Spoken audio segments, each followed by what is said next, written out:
The storylines that came out of that day are just endless. This will be a special day at Daytona as the President of the United States will be here a little bit later. I had covered Reagan at that point for 2 years. I ended up covering him for 6, and it's one of the few days in those 6 years that really stands out. They will come across the yellow line. I just watched Richard Petty win his 200th race.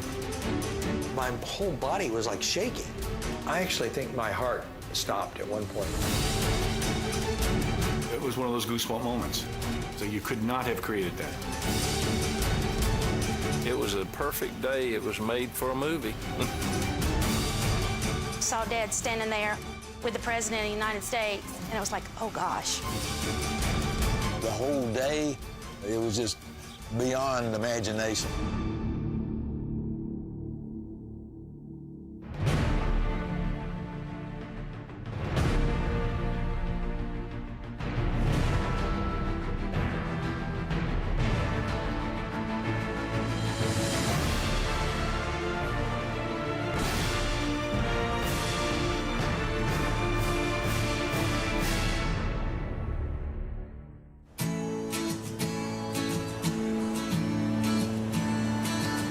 July 4th, 1984 began as a typical Independence Day in Daytona Beach, Florida, a place where the national holiday and NASCAR racing have intertwined since 1959.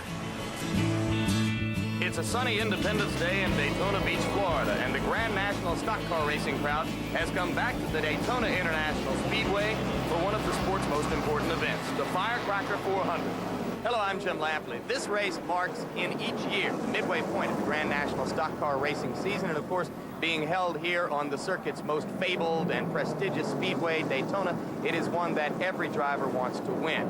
Working with me as our expert commentator, as he does in all forms of automobile racing, is Sam Posey. Sam, potential for a piece of history today. Yeah, it certainly is, Jim. The piece of history you referred to is the possibility that Richard Petty, who has won 199 Grand National Stock Car races, will actually win his 200th today.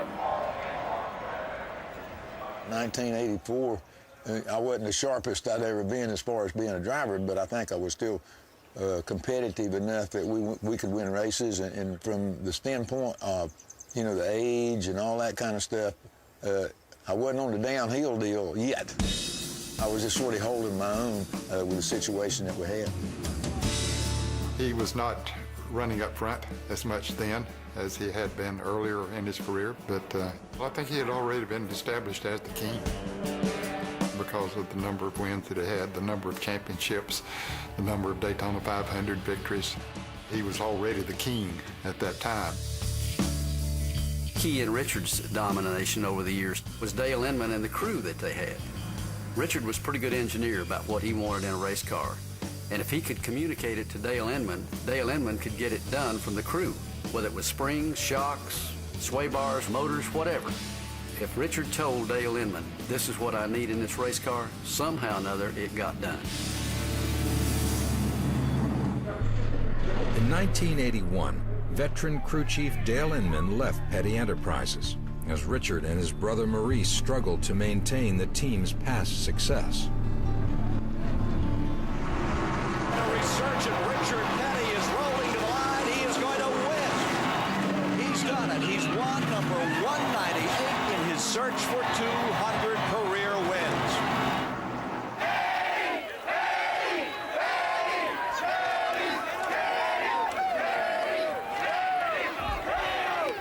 This puts you within 2 wins of 200. Thought about that? Well, that's better. 198 is better than 197. There was a remarkable postscript to the 24th annual Miller High Life 500. You're looking at the scene 4.5 hours after the event was completed in the press box at the Charlotte Motor Speedway. Just moments ago, Bill Gazaway of NASCAR made this announcement.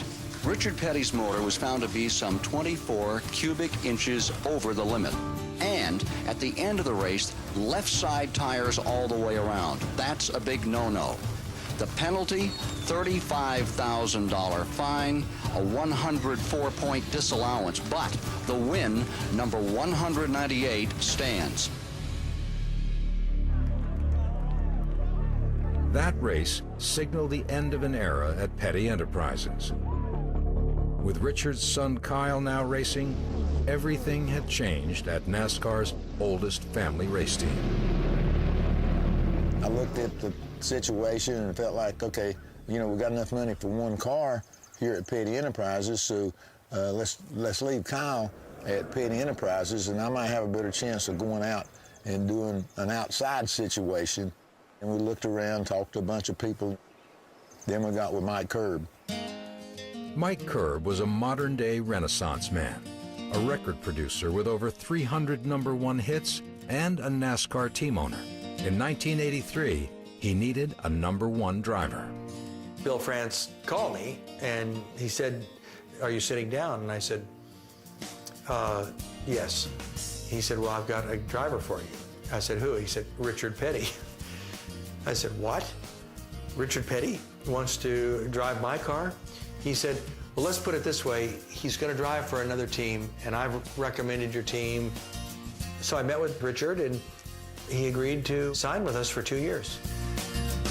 He was really an absentee owner. He was busy doing his thing. He was just really interested in racing, liked racing, and liked to come to the races, but he didn't have time to really come and run a race operation. So the racing part was left pretty well up to us. You know, we got Betty Parrott in and had a really good situation. I thought we'd win 10 races and win a championship. That's the way I think. That's the way our team thought. We knew we had our best car. We knew we had our best driver. And we knew we had the best pit crew.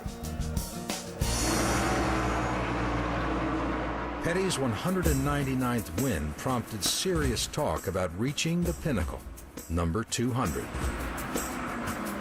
At the beginning of the year, the number 200 was not really on our radar screen. It wasn't a deal when we got to go, you know, get this one, and that. Until we won the 199th one, then naturally the 200th one was really come on the screen.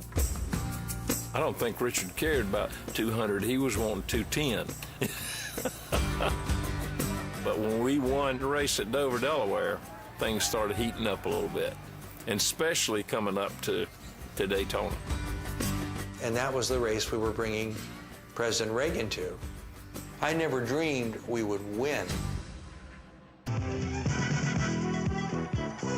Good morning, everyone, from Daytona International Speedway. It is simply a magnificent, beautiful day here in sunny Florida, and today's Pepsi Firecracker 400 marks the start of the second half of the 1984 Winston Cup season. This will be a special day at Daytona, as the President of the United States will be here a little bit later. I was very impressed that the President was just going to come to the racetrack. First sitting president that we had ever been fortunate enough to have at a Cup race. Then I was running Atlanta International Raceway, as it was known back then, and on race day was just a race fan sitting in the grandstand. Luckily had seats close to the start-finish line. Most of the attention that day was focused on the fact that the President was going to attend at some point during the day. And, you know, in some regards, maybe some of us, that overshadowed the race itself. In addition to his music empire and his NASCAR team, Mike Curb was in politics. And in the summer of 1984, Curb was the finance committee director for President Ronald Reagan's re-election campaign. About 6 or 7 of us were talking about what he should do on the 4th of July, because he was running for re-election that year. And I suggested that because he loved motorsports, that he come down to Daytona. See, Reagan started his career announcing car races in Des Moines, Iowa. So I knew he liked racing, and I had traveled with him, and we had talked about it. So I called Bill France Jr. and said, "Bill, are you sitting down?" You know, and he said, "Mike, if you want to bring someone to the race, just tell." I said, "No, are you sitting down?" "You're right, there's someone I want to bring. His name is President Ronald Reagan." The next day, Bill France Jr. came up to Washington, D.C., and we started sitting with the Reagan staff and mapping it out. This would have been like about March of '84. I was the deputy director of the Presidential Advance Office. That's the office that's responsible for putting on all the president's public activities. So as I used to say to people, it was everything from the Rose Garden and the Washington Hilton to the summits in Moscow and Geneva and everything in between. I remember in '84, I calculated I had traveled something like 354 days that year because when he was campaigning, he might be doing 3 or 4 stops a day.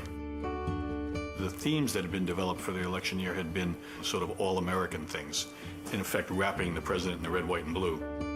And, you know, the NASCAR constituency fit perfectly into what was then considered to be the so-called Reagan Democrats, which were people who had probably never voted Republican in their life before 1980 when they voted for Reagan because they were fed up with the way things were going. So this was described to us as really being the perfect crowd for Reagan's message. I don't remember the exact words, but in effect it was, make this good. This is something he wants to do.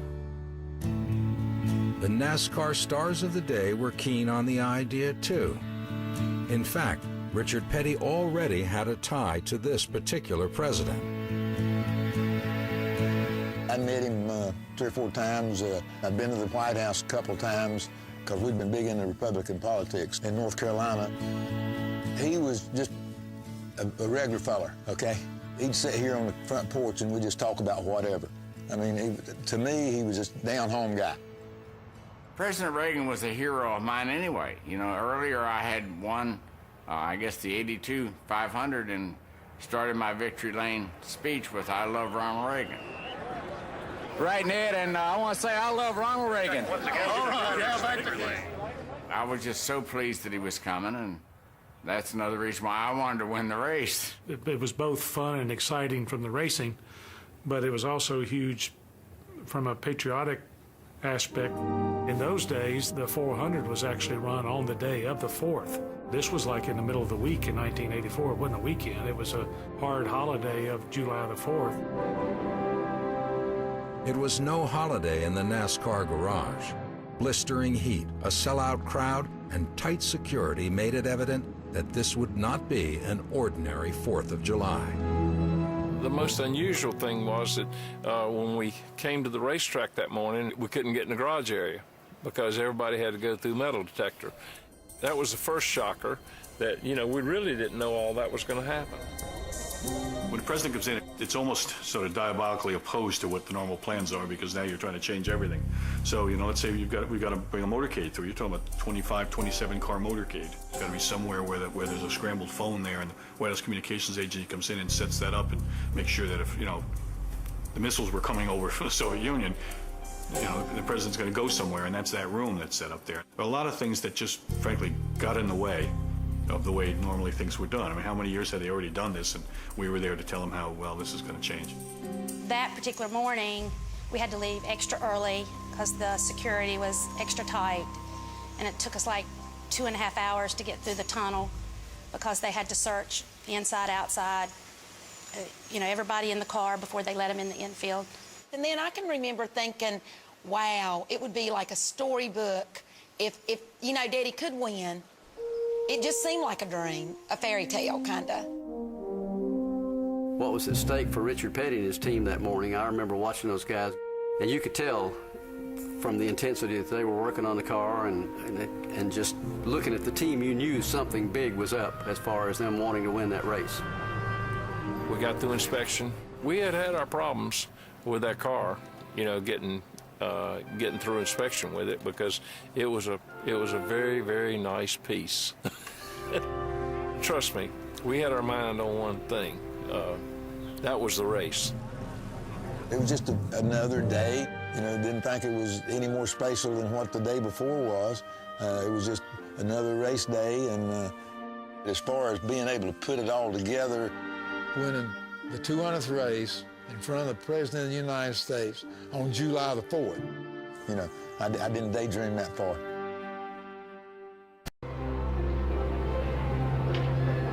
As the drivers and crews prepared for the start of the Firecracker 400, discussion of Richard Petty finally winning his 200th race began to gain momentum. There was part of the industry that hoped it would happen. There was also, I think, chatter and speculation that maybe 199 was going to be it. Because Richard wasn't a spring chicken at that point, and there was a lot of tough competition, obviously, on the racetrack. The biggest obstacle to Richard's success comes in the form of Cale Yarborough, a man who was on the pole position and who set a new record in qualifying for this race. It's worth noting that Cale has won both of the races this year that he started from pole position, so he is going going to be very tough. One of those two races, of course, the Daytona 500 on this circuit earlier this year. In the 80s, Cale Yarborough had been the dominant driver at Daytona International Speedway. Down to the inside, the move he loves. Here he comes up to the inside. It is Cale Yarborough taking first. Turn number 3, coming for 4. Cale's back-to-back Daytona 500 victories further fueled an intense desire to win on this special day. Cale Yarborough was just, they talk about how intense Dale Earnhardt was and guys that have come in the sport right now. But I don't think anybody ever matched Cale Yarborough's intensity for driving a race car. Determined to win doesn't even get close to how bad Cale wanted to win races. It was just the way that I was brought up, I guess.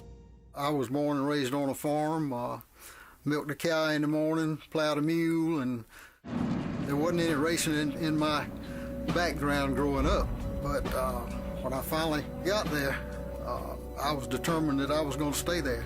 I wanted to lead every lap that we ran, and I did what I had to do to stay on top. In the drivers' meeting, they had talked about the president was coming and how we were supposed to act and all this kind of stuff. And then they said, okay, the president's not going to be here, but he's going to say, gentlemen, start your engines from Air Force One. And I remember at first, people thought, God, we've never done that. I don't think. But the more they thought about it, and the more we convinced them, listen, this will be really great. It'll be great for press coverage. The networks will love it. And they loved it back at the White House when we called back and suggested it. I was the chief White House correspondent for NBC News, and to put it simply, where he went, I went. And only a tight pool of reporters would go with the president on Air Force One, 2 wire service reporters, 1 print reporter, and 1 television reporter. And at that time, there were only 4 networks, NBC, ABC, CBS, and CNN, and we would rotate. Because it was a big deal, we were called up to the front of the plane to photograph the president, and it was pretty cool, the idea. Here's the president on the telephone on Air Force One starting a car race, then still over 1,000 miles away at Daytona. Mr. President, this is Bill France Jr., the president of the Speedway. We're not going to hold up any longer. Let's start the engine, sir. All right. Gentlemen, start your engines.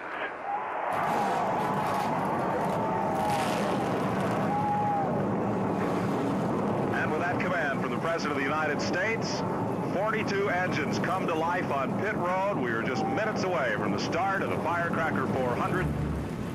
It's a big deal. I mean, the President of the United States flying around somewhere and comes down and say, okay, guys, crank it up and get ready to go. So the President was getting a bunch of publicity, but Cup Racing was getting a bunch of publicity too, so good trade-off for us. The fact that Richard was such a big Republican and the President, who was a Republican, coming to the event, this would be the event for him to win, his 200. If it could happen here, that would be the ultimate. They're about ready to do it here at Daytona this morning. An air of excitement has been here all week long, qualifying a new record for Cale Yarborough. The President of the United States just gave the command for the drivers to fire engines a moment ago. Can you hold your breath for 400 miles? That's what the drivers say. They take the green flag. They're going off on lap 1. Yarborough holding his lead on the inside of the track. Earnhardt is staying right with him. There's a little bit of action as they mix it up in the rows behind them, but Cale Yarborough is off to a very smooth start. Back at Daytona, racing under the green flag, and now the 2 central characters have moved to the front of the stage. Cale Yarborough, the pole sitter, on the lead. Richard Petty chasing him in second place. After 20 years of racing together, they know each other about as well as they possibly can. It was pretty obvious to everybody that was there that they had the 2 cars to beat. One of those 2 likely would go to victory lane unless there was an accident or a mechanical failure in the cars. The intensity between those 2 at that particular time was pretty high, I guess is the best way to put it. One thing that is not routine is to see both Cale Yarborough and Richard Petty running so close to the front so early on. This means that both of them are feeling very racy. That could be bad news for the rest of the deal. The early stages of the race were fairly uneventful as Petty and Yarborough stayed in contention. As the action on the track settled down, spectators found their attention drawn up toward the sky. When you're covering a story, you're focused on the president. You're not all that focused on, I mean, you're focused on where you're going in the sense that, yes, it was a NASCAR race, and yes, there was a story, Reagan trying to reach out to NASCAR voters, but you're not focused on where you're going to land. And I'll never forget, we're on Air Force One. We're coming lower and lower on approach, and suddenly you can see the speedway off to the side, and you look like you're coming right down in the middle of it. Huge crowd. I felt like I was landing on the backstretch, and once you realized you weren't landing near the speedway, you were landing next to the speedway, it was cool. I mean, you know, you see a lot of cool things when you cover a president. To be landing that close to the speedway in the middle of a major race was pretty cool. You know, the race was pretty good, but when it was obvious that the Air Force One was coming in, there was a couple of laps where the race was ignored more or less, and as everybody kind of watched, and you know, the buzz started when the first person saw it and just passed it along pretty quick.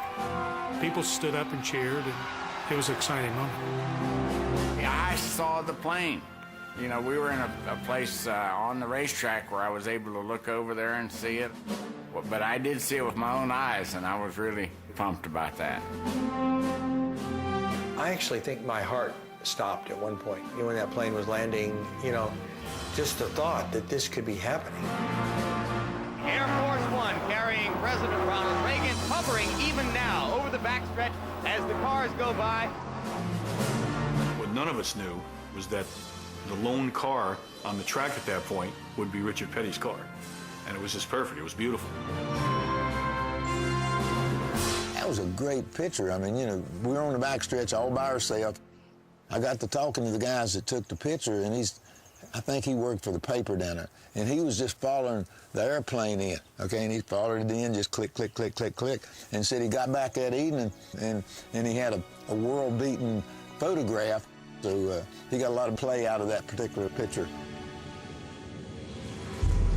When Air Force One landed at the Daytona Beach Airport over there, I was probably as keyed up as everybody else was. It was just like turning on electricity throughout the crowd and even in the garage and the drivers and everything else. This is a big moment here. Stock car racing, a sport tied to conservative political traditions. Probably safe to guess that the president enjoys the political support of most of the 100,000 or so here. They'll be anxious to greet him as he comes over to the track. There were moments I used to call the goosebump moments. And I remember the motorcade came out basically behind the grandstand. But there were people who could look over and see it, you know, from all around there. And I just remember that was one of those moments. The ovation was just incredible. You know, people had seen him. They weren't paying attention to the race anymore. They were actually looking down and seeing him. I just remember microphones and going off, and everybody had a headset. We're going to bring him up. We're going to bring him up. No, don't bring him that way. Code this, code that. It was just wow. You know, we got upstairs, and again, there was another big ovation because people could see to the right and left, you know, through the grandstands. They could all see that he'd got in there. In fact, I remember he wore kind of a white coat that day, which made him easy to spot. He was wearing a pretty loud sports jacket, and he usually wore very conservative clothes, and so to see him in this almost white sports jacket, which was totally appropriate for the event, it was a little unusual. This is more than the president ever does. I mean, he's never in a place as long as he was there, you know, just sitting there watching a race. So, you know, everybody wants to stand there around him. You know, our job is, you might want to go sit down over here, and, you know, Mr. France, it's probably time to take a seat. Trying to do it politely because the press guys are going, who are these guys? Get them out of the picture, you know. So everybody's calmed down, and, you know, it's a feeling, I guess, of satisfaction. And you look around and go, this is going as it was planned.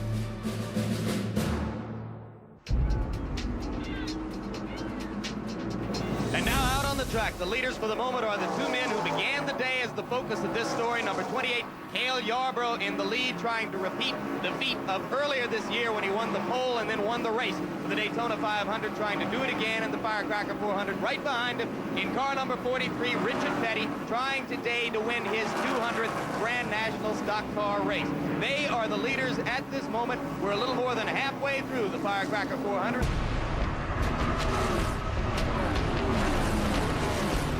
The middle of the race, I think they were filling each other out.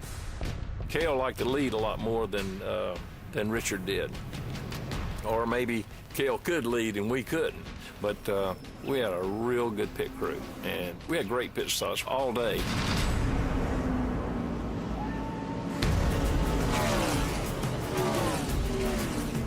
The quick work of Petty's pit crew proved pivotal late in the race, propelling the 43 to the front of the pack. Petty, you can see, getting away first, but remember, his lies earlier on the track, so they're going to be very close together. You're going to see them.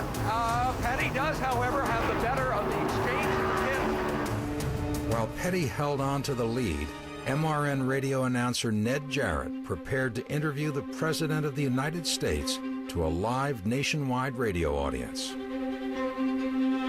We had been schooled on where we would sit. We practiced it during the week. And so when they came to get me and said, okay, it's your turn, where I was supposed to sit, someone was sitting in that seat, and but there was a seat open, so I just took the seat that was open, and it was next to the president, and we just went right into it. Well, for a special treat for all of us here at Daytona International Speedway, let's go to our own Ned Jarrett right now. Thank you, Barney Hall. It's now a great pleasure and an honor to welcome President Ronald Reagan, who, as you know, was an athlete himself in college and has a keen interest in sports. So on behalf of the people on Motor Racing Network, the Daytona International Speedway, President Reagan, we welcome you. Well, Ned, I'm pleased to be here. This is a real kick for me. At the same time, however, having been a sports announcer myself, I'm kind of glad that I didn't have to broadcast this, because I'm having so much trouble trying to sort out who's on first. It was as easy as doing, and easier in some cases, people that I had interviewed that I had known for a long period of time, because that's how the man made you feel. You know, one of the great things about Reagan was he almost seemed to feel like it was his job to make other people comfortable in his presence, you know, so they chatted a lot and everything. I'm just marveling at you and your ability as they come off that upper turn way over there to pick out who they are and what position and all. Well, see, that's having lived down among them. I'm sure that you're amazed by the speeds that you're seeing these cars run here today and the control the drivers have over them. Yes, I am, and I've noticed one thing already. I've been here only a short time. I've noticed that if you're trying to look at the number on the car, you better look when they're down the track a ways. You're not going to see it when they go by here. Richard Petty, of course, driving the car number 43.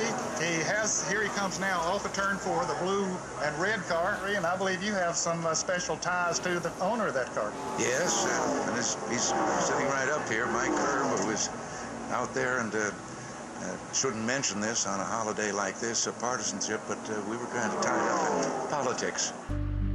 I wanted to be in the pits with my car, but then when I was told that they wouldn't let the president come into the pits till after the race, I think I was in the right place.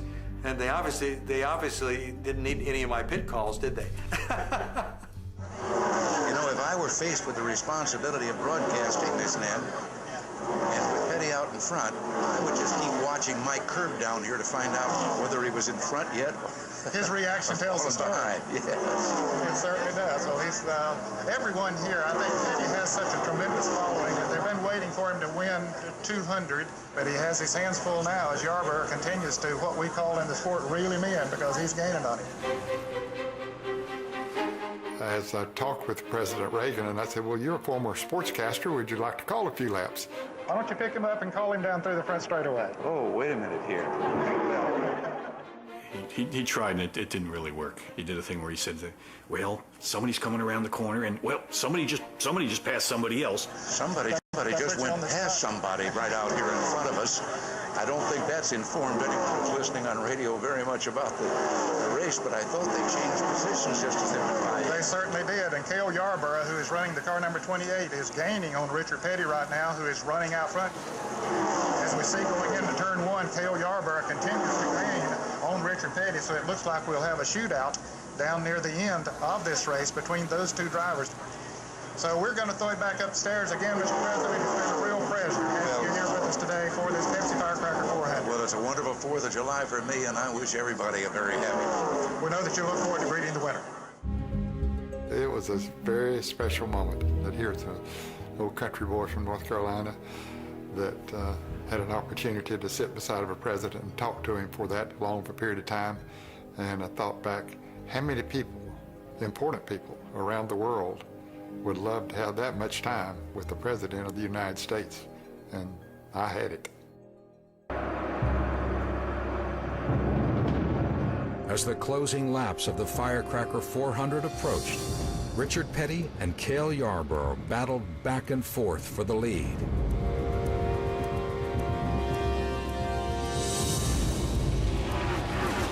The race really did get good at the end between Cale Yarborough and Richard Petty.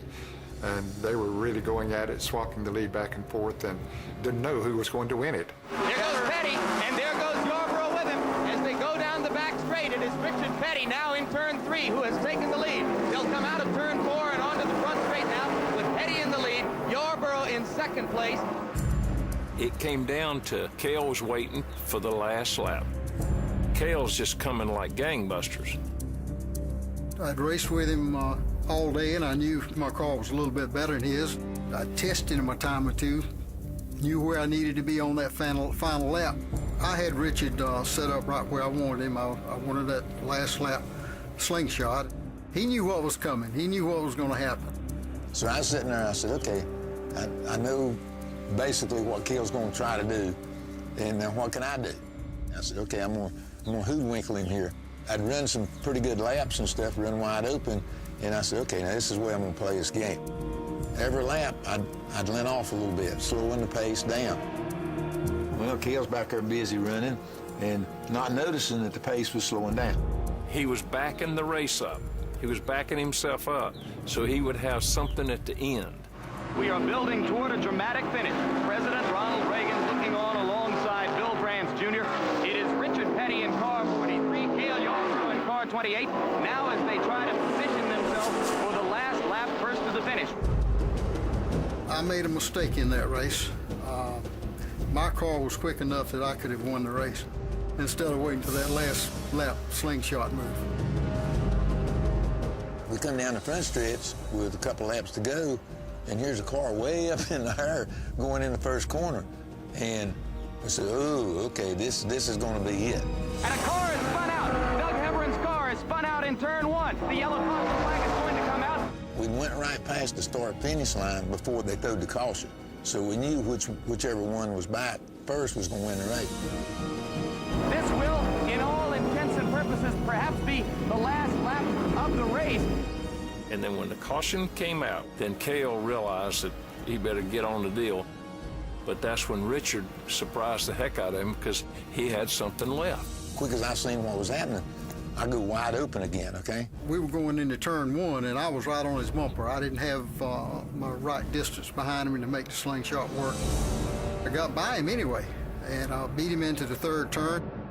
So then we go down the back stretch, and here he comes. He pulls out, goes by me, goes in that corner about 10 miles an hour faster than he'd been for the last 8 or 10 laps. And the car moves up. And when it did, then that gave me a chance to go back under him. This may be the race that we're looking at here as they sweep up into traffic. They are door-to-door in the dogleg. They touch, coming to the trial, down to the line. Coming down the front straight. Here they are, Sam. They will come across the yellow line. It's Richard Petty by a foot. Petty wins his 200th career NASCAR victory. The race was over, technically, but it wasn't over. There was still some more time to go. That's when they would, of course, finish the race under caution if necessary, and it was necessary that time. It was not the checker flag, it was a caution flag. So we get in line, and the pace car comes out. Well, we make the lap and come around. Cale goes down pit road. Now with 1 lap to go, and behind Petty, Cale Yarborough is turning off and heading toward pit road.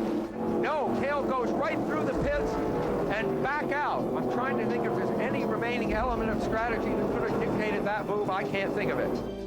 He thought once they crossed that finish line and he beat me, well, I'm through. I misread the flag with fingers, and when we came down for the caution flag there, I thought the race was over. And I guess my brain blew up is what happened. Just a dumb thing for me to do, and I came in, which lost some more positions. I always wish that I had that race to run over again, or that last lap to run over again. I think I'd have been a little bit harder to get by than I was. We were warned that we needed to be prepared for the fact that when the winner comes up, This guy's going to be out of breath. You know, he couldn't need an oxygen tank. I mean, you know, which none of us were really experienced with. So we were told, one is there might be a time gap. As I remember, there really wasn't a gap because Petty, if I recall right, got out of the car and just about ran to go up there. And a sensational rendezvous with destiny for Richard Petty, who has political aspirations. He will now, not for the first time, be meeting President Reagan as part of the victory celebration. Then we go up in the announcer's booth, and there's the president. And now here in what for today has become the winner's circle, I am with the guest of honor, President Ronald Reagan, and the honored man of the day who has won his 200th Grand National Stock Car race, Richard Petty.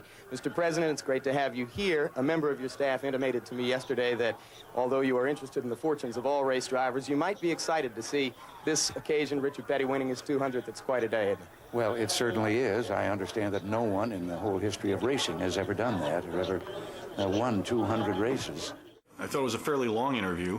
I remember Reagan kind of made fun of himself on how he sort of announced the race for a while. And you called 4 or 5 laps on the radio. How'd you think your race call went? Not very good. I'm glad that when I was a sports announcer, it was mainly baseball and football and a few things like swimming and that sort of thing, because I was having an awful lot of laps after I got here when I was trying to figure out who was where. When you watch the Lampley interview, the thing that's striking is that Jim asks Petty more questions than he asked the president. And the president is kind of looking on as a bystander. Now, Ronald Reagan was not often the bystander, but that particular day he kind of was, and looking on with admiration at Richard Petty. For the victory. Well, just as the one across the start-finish line, you know, you're going in one direction, then when you turn at the start-finish line, you look down into the first and second corner just as far as you can see. And I think he really enjoyed just something different that he hadn't ever seen before up close. It basically blew the president's mind that we were running 200 mile an hour and leaving black marks on each one of his car. You could tell Reagan was enjoying it. They were both very relaxed. They obviously were very comfortable with each other.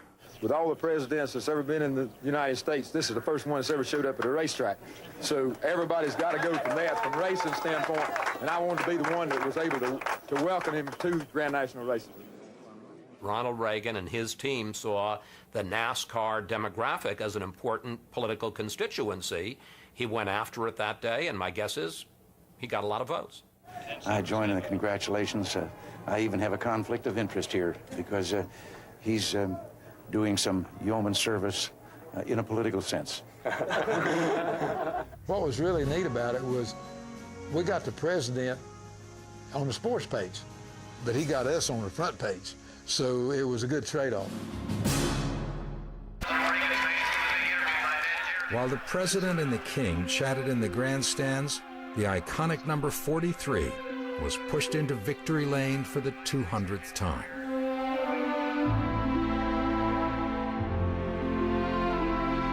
When we got through with the president up in the press box, then they went down and we went to the regular winner's circle deal. They had a big sign there, 200 win. Anytime you want to race with the kids and Linda at the racetrack, it was a big deal. If Daddy won and we all were in there, he would always let like one of us hold the trophy, and I got to hold the trophy. In the picture, I'm the one standing there holding the trophy. We were always right there when he would get out of a car if we were there, and he would always, you know, speak to Mama. She knew from the moment how big it was, more than us. I think she was about 1.5 feet off the ground. We went in the winner's circle there because grins and stuff, and she just sort of floating around.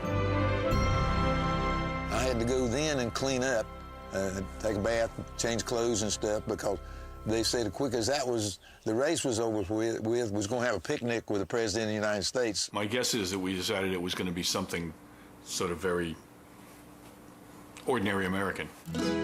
Everything has to be planned.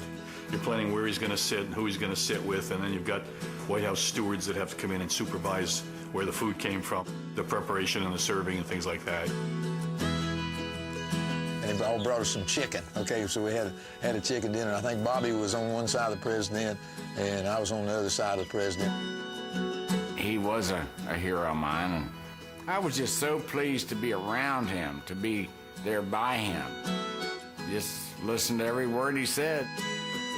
There were times like that when he actually although he was still in public, he could really relax.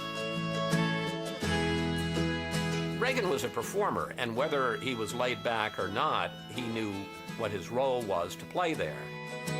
And, you know, he was going to be amongst all the good old boys. He was going to be a good old boy. When he said something about, well, you know, I'm in a little race of my own this year. I know how you all feel, too, because I'm in a little race myself this year.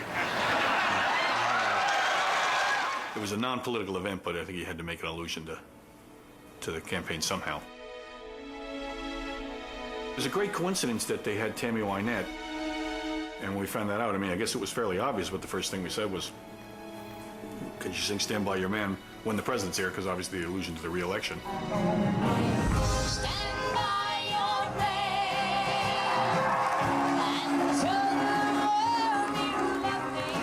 Tammy Wynette was obviously a great showwoman, and so was Ronald Reagan. And they were two performers on the stage and thoroughly enjoying the spotlight together.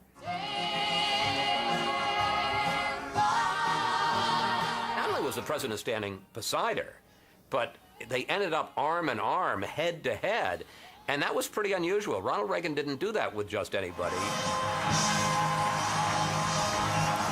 Kind of like you want to high-five somebody, you know? It's like when something like that happens. We would judge our success in a lot of ways in those days, but primarily it was by television coverage. So that brief clip, in this case, I think Chris Wallace's clip on NBC was probably the best we could hope for. This is NBC Nightly News, reported by Tom Brokaw. Good evening, and it was a very active 4th of July for President Reagan. He started a stock car race. He warned Jesse Jackson about interfering in foreign affairs, and he said that while he's not happy with rising interest rates, he has no plans for government action to control them. Chris Wallace reports tonight that it was all in a day's work for a man running for re-election. Despite the obvious campaign benefits today, the president's trip here was paid for by the taxpayer. A spokesman explaining that Mr. Reagan did not ask for any votes. Chris Wallace, NBC News, with the president in Florida. At a certain point, the NASCAR dads became an identifiable demographic that politicians went after. Long before anybody else saw it, Ronald Reagan and his team saw the NASCAR demographic as an important political constituency. He went after it that day, and my guess is he got a lot of votes. What people saw was Ronald Reagan among NASCAR fans, among 100,000 people, ordinary Americans, sitting there having Kentucky Fried Chicken with Richard Petty and other drivers and real people. It really couldn't get much better than that. It was an unusual event on a lot of levels. I had covered Reagan at that point for 2 years. I ended up covering him for 6, and it's one of the few days in those 6 years that really stands out. To have the president there and for Richard to achieve not only his 200th win, but that was his last win. So what does that tell you? You know, maybe we should have gotten the president to come more races, you know? When I look back and think about it, I guess the biggest thrill that day was coming to the flag and looking over and thinking I beat Cale. Forgetting the President of the United States, forgetting all the happiness stuff. Hey, we just won another race. But it was a big deal to be up there with the President of the United States on July the 4th, win your 200th race. It was just beyond imagination, I guess.